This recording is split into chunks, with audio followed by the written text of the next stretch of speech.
great harbingers of the companions. This history is recorded by Swix alongside it, of the Circle of Yorvask in the Third Era. While I am not gifted with a sharp gift of words, I have learned the stories of the companions before me, and set to record them, that they might not be lost when I am. Hereafter is the list of notable harbingers of the companions, those who lead us through the darkness to glories in Sovngarde. Notes on the Harbinger. The companions have never had a true leader since Esquimaux. None have been mighty enough to corral the great hearts that beat within Yorvask. While others, like mages and thieves, need the blessings of the hierarchy to know how to dress, we companions are capable of leading our own destinies to glory. The Harbinger advises, resolves disputes, and helps to clarify when questions arise of the nature of honor.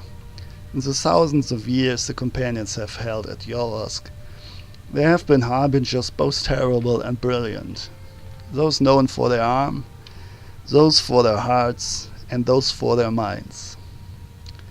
Here are listed some of the most gloried harbingers who inspire song and deed. Esquimaux, the first harbinger, the first man, the bringer of words, and the one who first bound the companions to honor in that far-off land of long ago. Better people have written of him, so I will not attempt to meet their words. Jeek of the Rower, captain of the Yorvask during the return, discoverer of the Skyforge, founder of Whiterun, and keeper of the original oaths of the companions, now lost to time. While other crews sought glory in conquest, his was the first to settle and serve as protector for the less war-gifted in the land as they came behind. Murph the Withdrawn. Several hundred years after the death of Esquimaux, the companions as we now know them were soldiers for hire, little better than mercenaries. Our services could be purchased for the fighting of wars, but the commitment to individual honor meant that often shield brothers would be forced to face each other on the field of battle. The bonds of honor which bind the companions threatened to break until Murph in his wisdom decreed that we would no longer be party to any war or political conflict of any kind.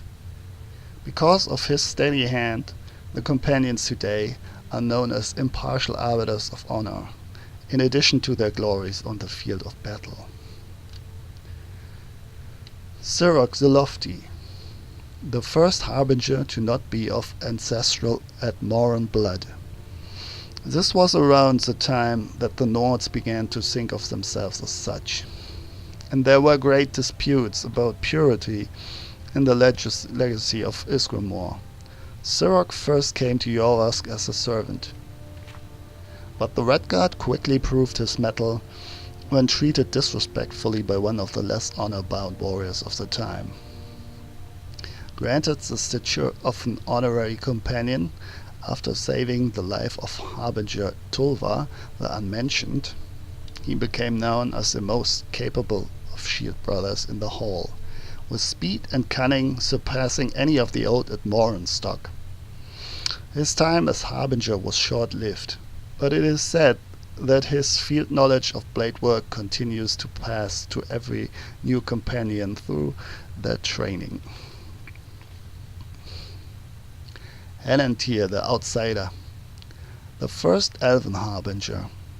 Like Serach before him, he was initially subject to ridicule when arriving at Yorvask, for this was the time, near the closing of the First Era, when elves were not permitted to be full companions, and few were even allowed to see the inside of the hall. Hanan was humble in the daylight hours, performing any task asked of him. At night he trained fiercely in the outside yard, allowing himself only minutes of sleep before resuming his servant duties the next day.